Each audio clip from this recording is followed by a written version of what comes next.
बहुत बहुत धन्यवाद। So before commencing these sessions, I would like to introduce about the sir.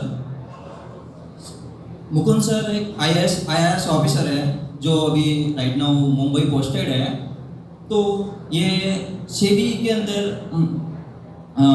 जो सेबी अपने भारत सरकार का एक उपक्रम है जो स्टॉक मार्केट पे काम करता है, SEBI stock exchange board of India, जो हमारे दो के थ्रू कंट्रोल होता है, NSE और BSE, जो national stock exchange and Bombay stock exchange.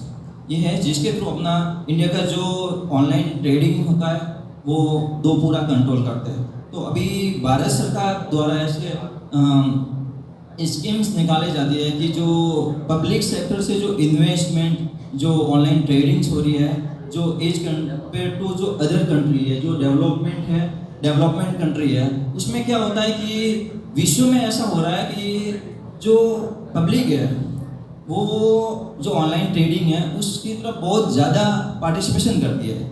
India में ये बहुत पीछे है।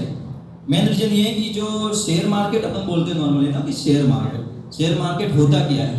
शेयर मार्केट में जो जितने भी पार्टिसिपेंट्स पब्लिक की ज़्यादा होगी उस देश की इकोनॉमिकल जो ग्रोथ होगी वो उतनी ही ज़्यादा होगी।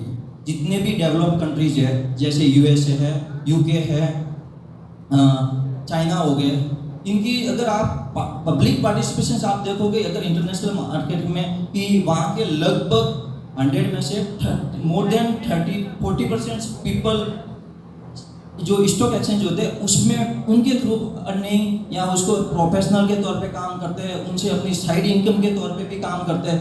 बट जब यही देखा जाता है कि USA के बाद अगर हम सेकंड कंट्रीज देखते हैं तो UK हो गया। UK के अंदर लगभग मोर देन 20% के आसपास है, 20-25% से। उसके बाद चाइना आता है, चाइना में अभी लगभग 15 to 20 के बीच में रहता है। लेकिन जब यही रेशियो अपन इंडिया में देखने जाते हैं तो इंडिया में अभी भी मैक्सिमम 3 to 5% लोग ही ये ट्रेडिंग के अंदर है। और अभी ये जो सेशन देखने का यही रीजन मैन है कि ये जो 3% रेशियो है, अगर अपने देश को आगे बढ़ाना है, भारत को और इकोनॉमिकल ग्रोथ है, इसकी GDP बढ़ानी है, तो ये इस रेशियो को अपन आगे की ओर ट्रेल करना पड़ेगा। इससे होगा कैसे?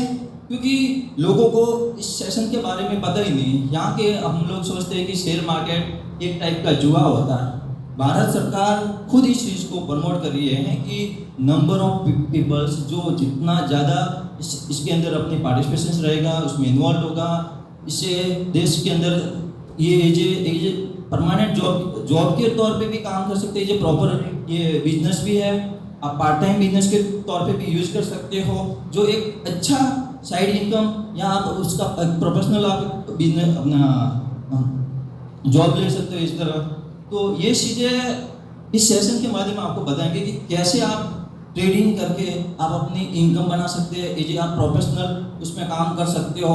तो मेन मोटिव ये है कि जो अपने जो इस एरिया में इन लोगों को इस बारे में पता नहीं है कि शेयर मार्केट होता क्या होता है शेयर मार्केट में कैसे काम करते हैं, शेयर होते क्या है और क्या फ़ायदा होता है, कैसे फ़ायदा क्या नुकसान होता है, इस चीज़ को यूज़ कैसे किया जाता है। और यही मेन मोटिव है कि हम लोग जब हम इन सब चीज़ों के बारे में हमें पता होगा कि शेयर मार्केट होता क्या है, शेयर में कैसे काम कर सकते हो। आप अगर अभी भी स्टूडेंट की लाइफ में भी आप उसमें पैसा इन्वेस्ट कर सकते हो, कैपिटलाइजेशन बढ़ा सकते हो, आप अपना थोड़ा कीमती टाइम निकाल के आप अर्निंग भी बना सकते हो, देश की इकोनॉमिकल ग्रोथ में भी आप अपना हिस्सेदार बन सकते हो। तो जो मेन सेशन है आज हम इसी के बारे में, जो सर है हमारे बीच में आज बता रहे हैं, ये मुंबई से आए हैं, ये IRS ऑफिसर है। आप जानते हो ना IRS क्या होते हैं? सब जानते हैं ना, UPSC एग्जाम के थ्रू लगते हैं, जो इंडिया का सबसे टफेस्ट एग्जाम होता है। उनको 2000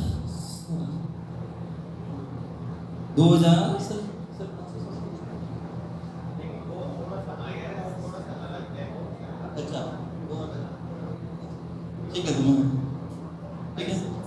तो ये सर आज हमको इंट्रोड्यूस पूरा बताएंगे इस सेशन के बारे में कि ये भारत सरकार की क्या योजना है, कैसे काम करती है और आप लोगों के लिए क्या है, कैसे हेल्पफुल होगी और आप उसमें कैसे पार्टिसिपेशन करेंगे। तो now I would like to call sir that please commence the sessions. Thank you so much.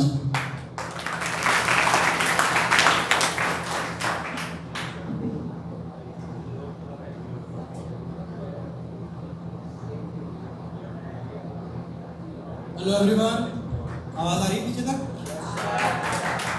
Very good afternoon. आज आप लोग को सबको देख के मुझे मेरे कॉलेज के स्कूल के दिन याद आ रहे हैं। जब हम लोग को भी ऐसे बिठाया जाता था तो मुझे तो बहुत बोर होता था कि पता नहीं कौन आएगा, क्या बोलेगा, बैठे रहना पड़ेगा, इतनी देर तक सुनना पड़ेगा। लेकिन जब भी बात पैसे की आती थी तो कान खड़े हो जाते थे। मैं भी मारवाड़ी हूँ, जयपुर से हूँ, राजस्थान से। तो अपने को पता है कि जब पैसे की बात होती है, पैसा कैसे कमाना है, पैसा कैसे बढ़ाना है, तो ऑटोमेटिकली सबको इंटरेस्ट आता है कि नहीं आता? कोई है ऐसा इसको यहाँ पे पैसा नहीं कमाना हो? कोई है इसको बड़ा आदमी नहीं बनना हो? कोई भी नहीं है। सबसे अच्छी बात ये है कम से कम। अब पहली चीज़ कि हमें क्या करना चाहिए। आप अभी सब लोग पढ़ रहे हो, आगे आप में से कोई बिजनेस करेगा, कोई जॉब करेगा, वो होती है आपकी प्राइमरी सोर्स ऑफ इनकम, जहाँ से आप पैसे अपने एक्टिवली काम करके कमा रहे हो। दूसरा होता है सेविंग्स और इन्वेस्टमेंट। तो यहाँ पे डिफरेंस कोई बताएगा मुझे, सेविंग्स और इन्वेस्टमेंट में क्या डिफरेंस है? सेविंग्स क्या होता है? कोई भी सिंपल लैंग्वेज में।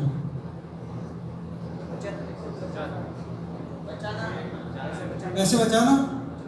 तो पैसे बचा के आपका पैसा बढ़ेगा तो कैसे बढ़ेगा? कैसे? इन्वेस्ट करके। तो मैं लाख रुपए कमा रहा हूँ और 10,000 रुपये बचा रहा हूँ, तो वो मेरे सेविंग्स है। उस 10,000 रुपये की मैंने FD करा दी, स्टॉक मार्केट में लगा दिया, रियल एस्टेट खरीद दिया, वो मेरा इन्वेस्टमेंट है। तो सबसे पहले तो हमें इन दोनों में डिफरेंस समझना चाहिए कि savings is different from investment. हमारा फोकस दोनों पे होना चाहिए, नॉट जस्ट सेविंग। पैसा बढ़ेगा इन्वेस्टमेंट से। अब हमें इन्वेस्टमेंट क्यों करना चाहिए? बेसिक कॉन्सेप्ट ऑफ इन्फ्लेशन पता है सबको? इन्फ्लेशन क्या होता है? आइडिया किसी को इन्फ्लेशन? आज हमने सबने सुना होगा, बचपन में दादाजी हमारे कहते थे 100 रुपये में, हमारे ज़माने में तो ये सब कुछ आ जाता था और लंबी लिस्ट गिना देते थे। आज 100 रुपये में क्या आता है? वो इन्फ्लेशन है। तो आज आप जो 100 रुपये कमा रहे हो, आने वाले टाइम में उस 100 रुपये में आपको क्या मिलेगा? कुछ नहीं। तो इस रेट को हम इन्फ्लेशन कहते हैं कि reducing power of purchasing power of money. तो इससे कैसे बचें? अगर आप आज 100 रुपये बचा के अगर 10 साल बाद भी 100 रुपये रखोगे तो उसमें वही चीज़ खरीद पाओगे क्या जो आज खरीद रहे हो? नहीं खरीद पाओगे। तो हम क्या करें? उस पैसे को इन्वेस्ट करें। तो उसके लिए एक सबने 7 वंडर्स ऑफ वर्ल्ड सुना है, 7 अजूबे, उसमें से अपना एक ताजमहल भी है, एक 8वां अजूबा भी है, पावर ऑफ कंपाउंडिंग। कंपाउंडिंग मतलब एक मैं आपको एक स्मॉल वीडियो से एक्सप्लेन करूंगा, आपको थोड़ा इंटरेस्ट भी आएगा, वरना मैं बोलता रहूँगा तो आपको बोर होएगा।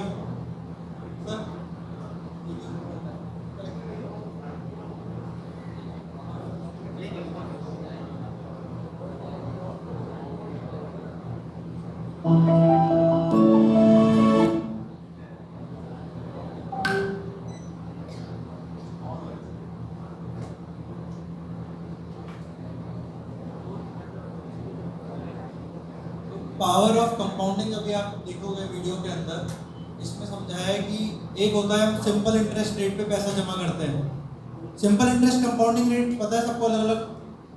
सिंपल इंटरेस्ट मतलब मैंने 100 रुपये जमा किए, उस पर मुझे 4% ब्याज मिल रहा है, अगले साल फिर मुझे उस 100 रुपये पे 4% ब्याज मिलेगा। कंपाउंडिंग का मतलब होता है 100 रुपये पे 4% ब्याज मिला, कितने हो गए? 104। अगले साल दोबारा मुझे 104 के ऊपर ब्याज मिलेगा। तो ये है इन्वेस्टमेंट का कंपाउंडिंग रूल। ये है 8वां वंडर कि आपका पैसा कैसे बढ़ेगा। पूरा करें वो हमें डेफिनेटली करनी भी चाहिए, बट ये चीज़ भी याद रखनी चाहिए। पूजा ने कब स्टार्ट किया था? 20 साल में। रवि ने कब स्टार्ट किया था? 30 साल में। दोनों ने सेम अमाउंट किया इन्वेस्टमेंट, 10,000 रुपये साल का, सेम इंटरेस्ट पे। पूजा को 60 साल में कितना मिला? रवि को कितना मिला? सब कुछ सेम है, डिफरेंस क्या है? क्या डिफरेंस है? पूजा ने जल्दी स्टार्ट कर दिया, पूजा स्मार्ट थी। तो आप लोग भी पूजा की तरह जब भी कमाना स्टार्ट करो, अभी भी अगर कुछ कर रहे हो तो स्टार्ट इन्वेस्टिंग अर्ली। जितना ज़्यादा अर्ली स्टेज पे आप स्टार्ट करोगे उतनी ज़्यादा आपको बेनिफिट स्टार्ट जल्दी दिखने चालू होंगे। जितना लेट स्टार्ट करोगे उतना लेट आपको रिटर्न दिखेंगे। 60 साल के बाद आप क्या ही करोगे फिर पैसे का? 60 साल के अंदर पूजा को इतना रुपया मिल रहा है, बस उसने 10 साल जल्दी स्टार्ट किया था रवि से। तो जब भी आप कमाओ, जस्ट फाइनेंशियली हमें प्लान करना होता है हमारी इनकम को। इतना परसेंटेज मैं खर्चा करूंगा या करूंगी, इतना परसेंटेज मैं सेव करूंगा, इतना परसेंटेज मैं इन्वेस्ट करूंगा। तो जस्ट इस बेसिक प्लानिंग से आप ये फ्यूचर के रिटर्न्स अपने मैक्सिमाइज कर सकते हो। तो इन्वेस्टिंग में हमने पहले देखा कि why to invest, inflation beat करने के लिए। दूसरा, व्हेन टू इन्वेस्ट, इस टाइम पे। अब वेयर टू इन्वेस्ट, कहाँ इन्वेस्ट करें? तो अभी अपने को क्या क्या पता है, कहाँ का इन्वेस्ट कर सकते हैं अपन, क्या क्या आइडिया है? घर पे सुना होगा, कभी पढ़ा होगा, कहाँ लोग इन्वेस्टमेंट करते हैं, बताओ? शेयर मार्केट और रियल एस्टेट। और यहाँ से कोई जवाब नहीं दे रहा, बताओ, यहाँ से चाहिए मुझे जवाब। बताओ बताओ यार, पूजा का एग्जाम्पल है, पूजा ज्यादा स्मार्ट थी रवि से। म्यूचुअल फंड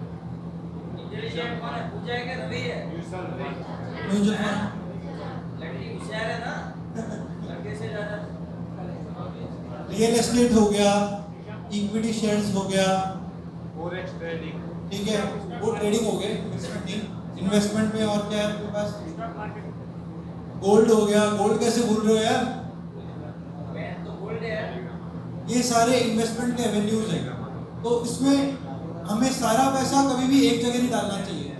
ये सिर्फ आपके लिए नहीं है। आप आज अपने घर पे जाओगे, घर पे अपने पेरेंट्स से बात करोगे कि हमारे कॉलेज में आज ये सेमिनार हुआ था, हमने उसमें ये बताया, क्योंकि अभी कमा आपके पेरेंट्स हैं, आप लोग नहीं। तो ये चीज़ अभी आपको समझ में आ रही है, ये चीज़ आप घर पे भी अपने जाके समझाओगे तो इसका मल्टीपल बेनिफिट होगा। कभी भी कोई भी पैसा अपना, सारा का सारा पैसा कभी भी एक जगह नहीं पे इन्वेस्ट करना चाहिए। डाइवर्सिफिकेशन ऑफ इन्वेस्टमेंट कहते हैं हम इसे।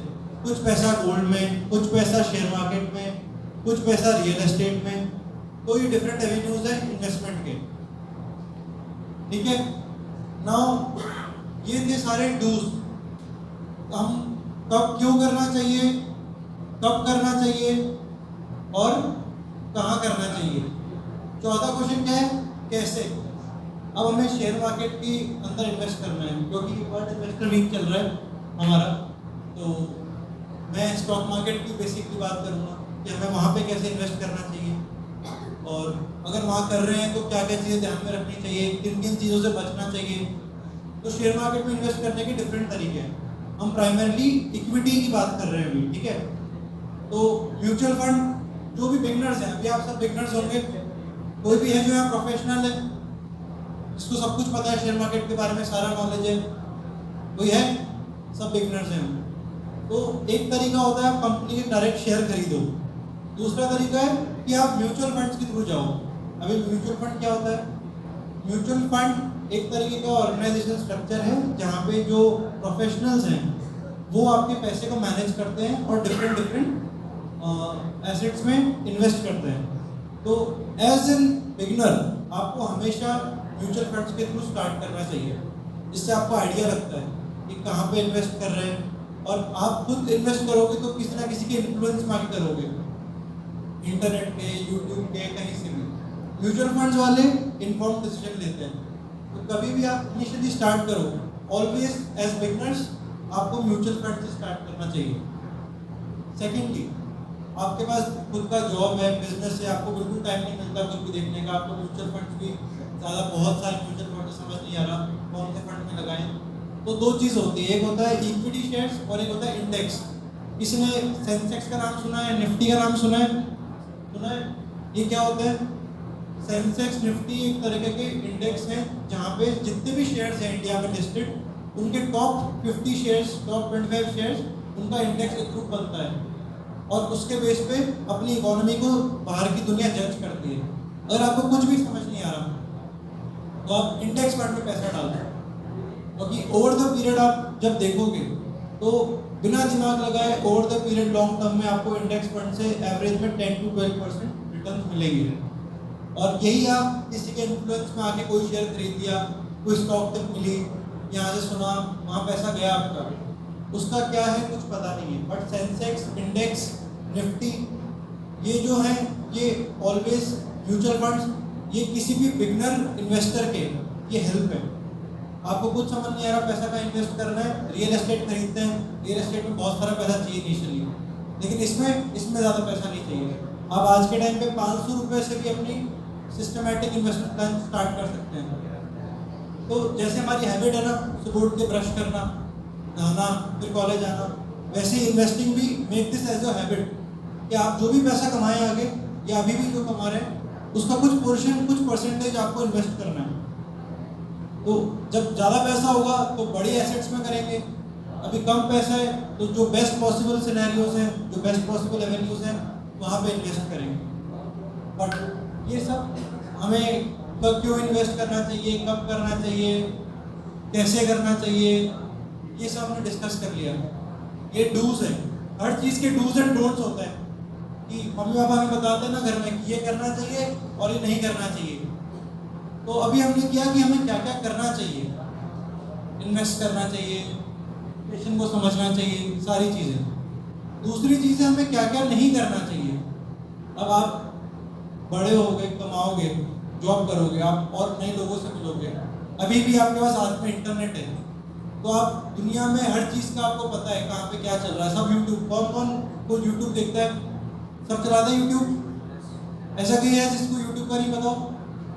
टेलीग्राम सुना है सबने? हेरा फेरी किस किसने देखी है? और 25 दिन में पैसा किस किस को डबल करना है? नहीं करना है। ये 25 दिन में पैसा कभी डबल नहीं होता, पैसा बबल हो जाता है। बबल क्या होता है? करके फूट, खत्म, गायब, हवा। तो इस टाइप की जो आपको वादे होते हैं कि आपका पैसा हम डबल कर देंगे, ट्रिपल कर देंगे, आपको रातों रात करोड़पति बना देंगे, वो रातों रात करोड़पति बना देंगे आपको। तो हमें इन चीज़ों से बचना है। ये चीज़ें, आप इतने स्मार्ट हो, आज की हम generation, you are the future. तो अगर आप लोग के हाथ में सारा इंटरनेट आपके हाथ में है फ़ोन में, उसके बाद भी अगर आप इन चीज़ों के अंदर ट्रैप में फंसते हो तो बेवकूफ़ कौन हुआ? कौन हुआ? और स्मार्ट कौन हुआ? बनाने वाले। तो राजू नहीं बनना है, ठीक है? हेरा फेरी का राजू नहीं बनना है अपने को, फिर चक्कर आएंगे वहाँ पे। तो हमेशा जैसे हमें इन्वेस्टमेंट इस साइक्लिकल, हमें स्टेप बाय स्टेप आगे बढ़ना है। कभी भी रातों रात करोड़पति बनने के चक्कर में, 25 दिन में पैसा डबल करने के चक्कर में जो भी आपको बोले वहीं उसी टाइम उसको टाटा बाय बाय कर दो। क्योंकि अभी आप और लोगों से मिलोगे, इंटरनेट पे देखोगे, कई लोग आपको बोलते हैं यहाँ पे इन्वेस्ट करो आपका पैसा ये इतना बन जाएगा, यहाँ इन्वेस्ट करो आपका पैसा तीन गुना हो जाएगा, एफडीज बेकार है, ये यहाँ पे करो, क्रिप्टो अच्छा है, ये सब करो। हमें इन सब चीज़ों से हमेशा डिस्टेंस बनाना है, because you people are smartest, not just smartest. पहले की जनरेशन इसके ट्रैप में फंस जाती थी क्योंकि उनके हाथ में इंटरनेट नहीं होता था। एक तरीके से अच्छा भी था और बुरा भी था। बट अभी आपके हाथ में इंटरनेट है तो अच्छा क्या है कि आपको सब पता है लोग कैसे बेवकूफ़ बनाते हैं, और बुरा क्या है कि आप ऐसे बेवकूफ़ बनाने वाले लोगों के दंगल में फंस जाते हैं। तो अभी हम जैसे इन्फ्लुएंजा होता है, इन्फ्लुएंजा क्या होता है? बुखार, वायरस, वैसे एक इन्फ्लुएंजा होता है जो लोग अनसॉलिसिटेड, बिना मांगी एडवाइस देते हैं यूट्यूब पे, इंटरनेट पे, मेरे सोशल मीडिया वेबसाइट्स पे। उन्हें हम इन्फ्लुएंसर्स कहते हैं कि आप यहाँ इन्वेस्ट करो, मैंने यहाँ इन्वेस्ट किया, आपको अपने स्क्रीनशॉट दिखाएंगे कि मैंने इस दिन इतना किया था। ये सारे स्क्रीनशॉट आपको सबको पता है आजकल कितना ज़्यादा फोटोशॉप होता है, सबको आइडिया है। मैं आपका चेहरा उठा के यहाँ लगा दूंगा, आपका उठा के यहाँ लगा दूंगा, कोई भी फोटो उठा के कुछ को भी चेंज कर दूंगा। तो never ever fall for this kind of traps कि मैंने यहाँ पे 1 साल पैसा लगाया था 1 लाख रुपए, आज 1 साल बाद 10 लाख रुपए बन गए, वो आप भी बना सकते हो स्क्रीनशॉट। तो बीइंग स्मार्ट पीपल, हमें स्टार्ट करना है अगर इन्वेस्टिंग हमारी एज बिगनर्स तो थ्रू म्यूचुअल फंड्स हमारी फर्स्ट प्रेफरेंस, इंडेक्स फंड्स इनके थ्रू जाना है। और अगर हमें इक्विटी में जाना है, फ्यूचर्स एंड ऑप्शन में जाना है तो प्रॉपर रिसर्च करके पढ़ के, ऐसे नहीं मेरे साथ वाले दोस्त ने कह दिया कि यहाँ पे पैसा लगाते हैं वहाँ से स्टॉक टिप आई है वो बहुत अच्छा है, नहीं, वो आप पैसा लगाओगे लेकिन पैसा कभी वापस आएगा नहीं। ठीक है, तो from this I would like to show one more video.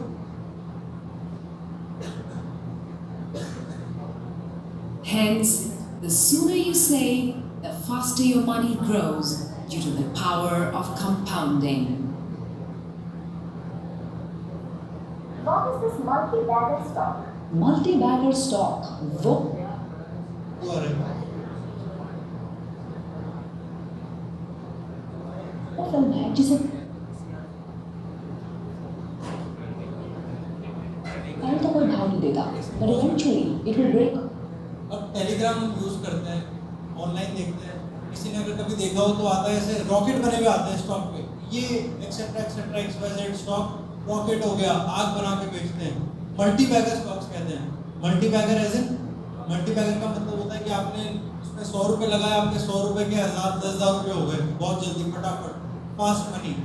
These are called multi bagger stock. जो मैं आपको बता रहा था ना, इन्फ्लुएंजा, जो अलग बीमारी है आजकल कि जो ऑनलाइन बिना मांगे एडवाइस आपको दे रहे हैं, आप नहीं जाओगे उनके पास, आप तक पहुंच जाएगी वो एडवाइस, और आपको लग रहा है कि स्टॉक टिप आपको मिली है, आपको मिली नहीं है, आप तक पहुंचाई गई है वो एडवाइस। तो आपको ऐसा लगेगा कि हम तो बहुत स्मार्ट है, हमें टिप मिली है, आपको टिप नहीं मिली, आप तक पहुंचाई गई है। तो इन चीज़ों से हमें कैसे बचना है और इनकी एक्चुअल रियलिटी क्या है, वो ये वीडियो देखोगे तो आपको और समझ। तो लोग पहले से जो ये पूरा आपके साथ स्कैम कर रहे हैं, ऑलरेडी सब कुछ लेके बैठे हैं, आप उनको खरीदेंगे। मोस्टली लोग आप क्या सुनते हैं कि हमने खरीदा उसके बाद ही गिर गया, क्यों? Stock tips. ठीक है, एज बिगनर्स आपको किससे स्टार्ट करना चाहिए? Mutual funds. ठीक है, एंड इन लोगों की बात हमें सुननी चाहिए नहीं सुननी चाहिए? 25 दिन में पैसा किस किस को डबल करना है अभी भी? किसी को भी नहीं। चलो, और ये हो गए हमारे डूज एंड डोंट्स। थर्ड चीज, हमारे पास अगर हमें कोई कुछ रॉबरी होती है, कहीं कुछ लड़ाइयाँ होती है, तो हम किसके पास जाते हैं? पुलिस के पास जाते हैं। अभी अगर आपके पास, आपके साथ यहाँ कोई फ्रॉड होगा तो आप किसके पास जाएंगे? पुलिस के पास जाएंगे। SEBI, securities and exchange board of India, banks आपके साथ कुछ गलत करते हैं तो आप किसके पास जाते हैं? किसको आप अपनी कंप्लेन दर्ज कराते हैं? RBI, reserve bank of India. तो वैसे ही इन्वेस्टमेंट के अंदर अगर आप कोई भी रजिस्टर्ड इंटरमीडिएट के साथ, आपके साथ कंप्लेंट आपकी नहीं सुन रहे हैं, आपने डीमैट अकाउंट खोला, उसमें कोई इशू आ गया, आपको डिविडेंड नहीं मिला, कंपनी से कोई दिक्कत, तो उसमें आप किसे कंप्लेन करेंगे? किसे करेंगे? सेबी को। सेबी को कंप्लेन कैसे करेंगे?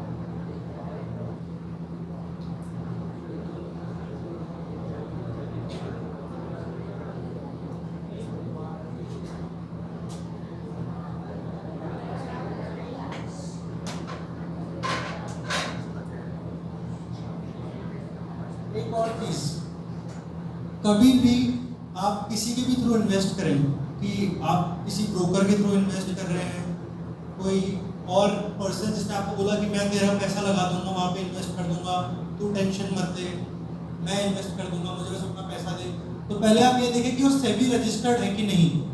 अगर कोई भी आपको ऐसे ही आके बोलता है कि मैं आपकी तरफ से पैसा लगाऊंगा, कि आप मुझे पैसे दो, मैं और भी लोगों का पैसा मैनेज कर रहा हूँ। कई लोग आएंगे बोलेंगे कि मैं तो उस फलाने का 100 करोड़ रुपए मैनेज कर रहा हूँ, मैं उसका इतना रुपये मैनेज कर रहा हूँ। पहले आप ये पूछिए उससे कि क्या आप सेबी रजिस्टर्ड हैं, क्या सेबी रजिस्टर्ड इन्वेस्टमेंट एडवाइजर हैं क्या। अगर हैं तो ही आप उनसे इन्वेस्टमेंट एडवाइस लीजिए, वरना नहीं, वरना वही क्या होगा, मल्टीबैगर। ठीक है, अब हमने अगर सेबी रजिस्टर्ड इन्वेस्टमेंट एडवाइजर से भी एडवाइस लिया, एक्सचेंज के थ्रू ट्रेड किया, सब कुछ सही किया, तब भी अगर हमें कोई दिक्कत होती है तो हम क्या करेंगे। तो सेबी का ये पोर्टल है scores, SEBI complaints redressal system scores. इस वेब, सबके पास इंटरनेट है यहाँ पे, कोई है उनमें से जिसको इंटरनेट यूज करना नहीं आता। अगर मैं किसी को बोलूँगा कि आपको ये वेबसाइट हेल्प करनी है, सब कर लेंगे, कर सकते हैं। तो कभी भी आपके साथ आपके कलीग, फ्रेंड, पेरेंट्स, उनके कोई रिलेटिव्स, अगर किसी को भी कोई कंपनी से इशू है, कोई एक्सचेंज से इशू है, डिपॉजिटरी, स्टॉक ब्रोकर, एनीवन जो कि रजिस्टर्ड है सेबी का एज एन इंटरमीडियरी, तो आप उसके अगेंस्ट में कंप्लेंट कर सकते हैं सेबी के पास स्कोर्स पोर्टल के through, SEBI complaint redressal system. अब इसके अलावा हम सब एप्लीकेशंस भी यूज़ करते हैं, तो स्कोर्स का एक मोबाइल ऐप भी है जो कि आपके एंड्रॉइड और iOS दोनों के साथ कंपैटिबल है। Second, investor website. सेबी की इन्वेस्टर वेबसाइट, आप एक बिगनर इन्वेस्टर है, आपको समझ नहीं आ रहा आपको क्या करना चाहिए, आपके राइट्स क्या है, आपकी रिस्पॉन्सिबिलिटी क्या है। हम कहीं भी जाते हैं हमें पता होना चाहिए कि हमारी ड्यूटी क्या है, हमारे राइट क्या है, कि ये हमारे हक है। तो एक इन्वेस्टर चार्टर है सेबी की इन्वेस्टर वेबसाइट पे, क्योंकि कई चीज़ें होंगी जो आपको बाकी इंटरमीडिएट नहीं बताएंगे, लेकिन आपको इन्वेस्टर चार्टर बताएगा। दूसरा, आपके पास टोल फ्री हेल्पलाइन नंबर है, आप अगर चाहते हैं तो इसकी फ़ोटो भी लेकर रख सकते हैं अपने पास फ्यूचर के लिए। ये मैक्सिमम लोगों को नहीं पता, सब चाहते हैं स्टॉक मार्केट में काम करना, पैसे कमाना, शेयर्स में ट्रेड करना, बट ये नहीं पता कि अगर हमें कोई इशू है, कोई प्रॉब्लम है, तो हम कैसे रिपोर्ट करें, किसे रिपोर्ट करें, कहाँ रिपोर्ट करें।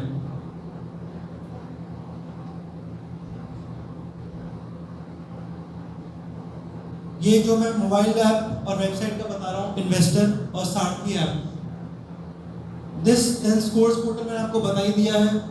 ये अपना टोल फ्री नंबर्स हैं, इंग्लिश, हिंदी, बंगाली, गुजराती, मराठी, कन्नड़ा, तेलुगु, तमिल, ये सारे लैंग्वेज के कंपैटिबल है, अपने को हिंदी ही है। तो never ever hesitate to complain, register complaint, अपनी प्रॉब्लम बताना। हमें कोई प्रॉब्लम होती है तो पुलिस के पास जाते हैं ना, तो SEBI is the share markets police. ठीक है, कोई भी कंप्लेंट हो, आपको किसके पास जाना है, कहाँ पे कंप्लेंट दर्ज करानी है, स्कोर्स पोर्टल। ठीक है, scores.gov.in। तो हमने, अब मैं अगर लास्ट में कंक्लूड करूं तो क्या सीखा, क्यों इन्वेस्ट करना चाहिए, कहाँ इन्वेस्ट करना चाहिए, कब इन्वेस्ट करना चाहिए, कैसे इन्वेस्ट करना चाहिए, और हमें किन चीज़ों से बचना चाहिए। ठीक है, दूसरा, उसके बाद भी हमने सब कुछ प्रिकॉशन लिए, फिर भी अगर कोई इशू आ गया तो हमें क्या करना चाहिए। ठीक है, ऑल क्लियर। और ये जो जनरेशन है इसके हाथ में, इंक्लूडिंग मैं भी इसी जनरेशन का हूँ, तो हमारे हाथ में आज मोबाइल फ़ोन है, इंटरनेट है, तो हमारे पास जितनी अच्छी इन्फॉर्मेशन है उतनी खराब और फ्रॉड प्रोन इन्फॉर्मेशन भी है। और सबको बड़ा आदमी बनना है, ऐसा कोई है जिसको बड़ा इंसान नहीं बनना कि नहीं मुझे तो छोटा इंसान बनना है, ज़्यादा पैसे नहीं कमाने, सबको करना है। लेकिन बनता कौन है, जो ये सारी चीज़ें ध्यान रखता है। ठीक है, okay, all the best, thank you so much, thank you.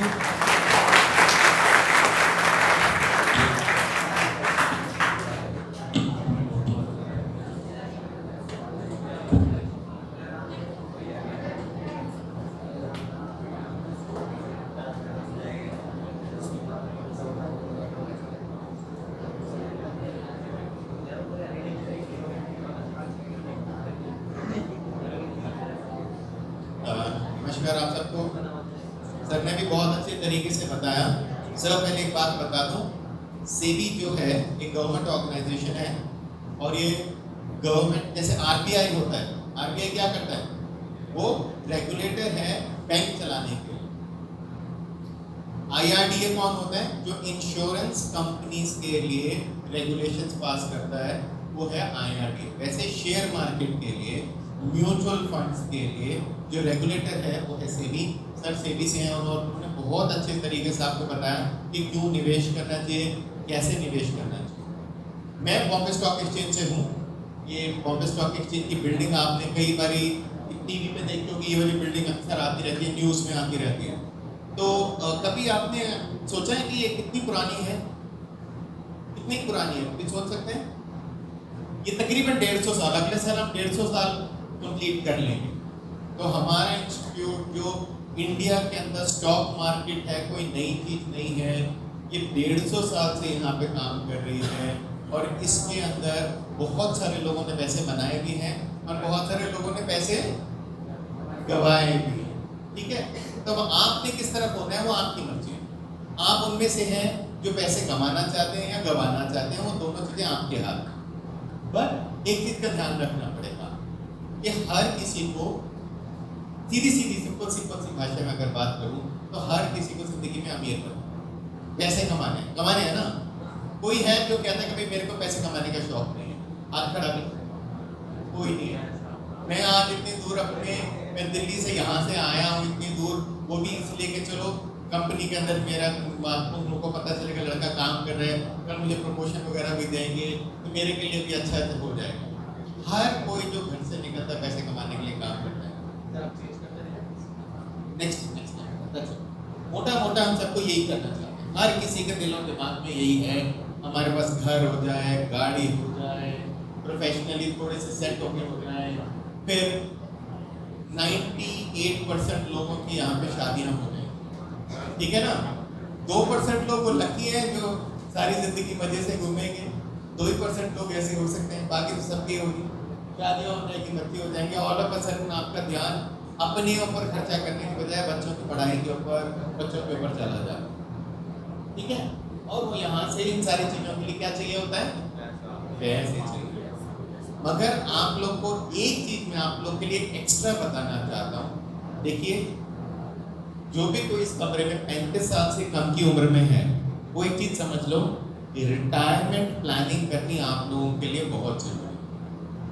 आप सबको पता है नौकरियां मिलना कितना मुश्किल काम हो जाता है। आप लोग अभी नौकरी ढूंढने जाएंगे, नौकरी आराम से मिलती है, अपने शहर से बाहर जाके नौकरी करनी पड़ेगी। आज से 35 साल बाद जब आप लोग मम्मी पापा बन चुके होंगे, बच्चे बड़े हो जाएंगे, तब उस वक्त और भी दिक्कतें हो जाएंगी बच्चों के लिए पैसे कमाने के लिए, ठीक है।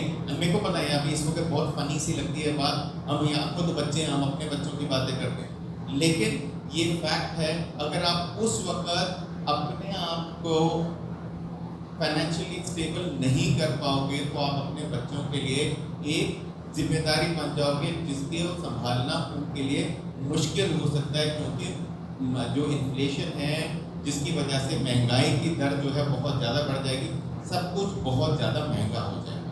आपको अभी से अपना थोड़ा थोड़ा पैसा संभाल के रखना है कि वो बड़ी उम्र के अंदर वो आपको पैसा ठीक से इस्तेमाल कर सके। एक सैलरी वाले बंदे को क्या चाहिए होता है कि भाई मेरे को ठीक ठाक पैसा मिल जाए और वो पैसा मैं किसी ऐसी जगह पे लगा दूं जो जहाँ पे वो खुद ब खुद बढ़े, ठीक है। तो जो उसको वो कहते हैं नेक्स्ट प्लीज, वहाँ पे होता है सेविंग एंड इन्वेस्टमेंट। सेविंग क्या होती है? हर आदमी के पास खर्चा होता है, उसके पास इनकम आती है, उसका खर्चा होता है, उसकी इनकम में से उसका खर्चा निकल गया तो उसकी होगी बचत। उस बचत के साथ आप देख सकते हो कि मेरे को अपना घर चलाना है या फिर वो तो उसमें तो एक्सपेंसेस तो निकल गए, वो बचत में से आप लगा देते हो कि इसके बाद मेरे को अपना घर खरीदना है, मेरे को बाकी की चीज़ें और खरीदनी, उसके लिए पैसे आप जोड़ना शुरू कर देते हो। लेकिन अक्सर ये देखा गया है कि ये करना बहुत मुश्किल होता है। तो अब जो नया स्टाइल आया है वो लोग कहते हैं कि जैसे ही पैसे आए फटाफट अपनी निवेश करो कहीं पे और जो पैसा बच जाए उससे घर चलाओ। और वो बहुत ज़रूरी हो चुका है क्योंकि वो सारा पैसा आप हमेशा खर्च कर देते हैं और उसमें हो जाती है दिक्कत। तो ये नई तरीका ये है कि इनकम आए, इनकम में से इन्वेस्टमेंट करो और जो बचे उसमें से खर्च, ठीक है। वो एक नया स्टाइल आ चुका है। अब और बहुत दिक्कत वाली बात आती है कि जो उस पैसे को जो आपने निवेश करा है कितनी देर के लिए निवेश करें। अभी सर ने बताया आपको कि अपने अगर आप इसको रखते हो लंबे अरसे तक नॉर्मल इंटरेस्ट में रखते हो या कंपाउंड इंटरेस्ट में रखते हो तो कंपाउंड इंटरेस्ट में रिटर्न ज़्यादा अच्छी आती है। मगर बात ये है कि आपको उस पैसे को इस तरीके से लगाना है कि वो बढ़े, ऐसी जगह पे बढ़े जहाँ पे 10%, 9%, 10% से ज़्यादा का रिटर्न। कोई भी इन्वेस्टमेंट आप कर रहे हो उसका इस चीज़ पे ध्यान रखना है कि वहाँ पे जो इंटरेस्ट है उस इंटरेस्ट जो इन्फ्लेशन है, इन्फ्लेशन के रेट से ज़्यादा अच्छी कि आपको रिटर्न मिल पाए, ठीक है। और हर इंसान को यही होता है, सैलरी वाले को ये होता है कि हाँ ये पैसा मैं कहीं ठीक ठाक सी जगह पर निवेश करूँ। जो बिजनेस वाला इंसान होता है वो हमेशा ये देख रहा होता है मैं बिजनेस अपना आगे कैसे बढ़ाऊँ, अगर मेरे को ज़्यादा पैसे मिल जाए तो मैं अपने बिजनेस बढ़ाऊँ। यही होता है ना कि बिजनेस की ग्रोथ करने के लिए मेरे को पैसा मिल जाए, मेरे को कहीं से लोन मिल जाए, मेरे को कहीं ज़्यादा मैं काम करूँगा, मेरे को पैसा आएगा, मैं अपना पैसा और बढ़ाऊँ, मैं अपना धंधा और बढ़ाऊँ। तो बिजनेसमैन को चाहिए मेरा धंधा बढ़े, सैलरी वाले को है कि मेरा पैसा ऐसी जगह पे लगे कि वो धीरे धीरे करके बढ़ता रहे। अब इन दोनों को इन